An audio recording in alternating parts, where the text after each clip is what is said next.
Сәлем достар, бүгін сіздерге анарды, яғни гранатты қалай оңай әрі тез ашуға болатынын көрсететін боламын. Бірінші, мына басын домалақтап кесіп аламыз. Басын кесіп тастаймыз.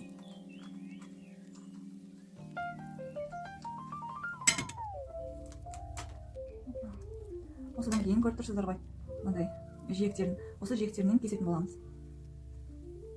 Түбіне дейін. Қанша жиегі бар, сонша кесіп шығамыз. До конца.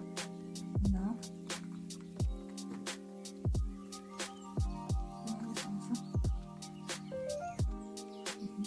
Сосын ортасынан қайсыңыз. Мінекей. Гүл тәрізді оңай ашылады.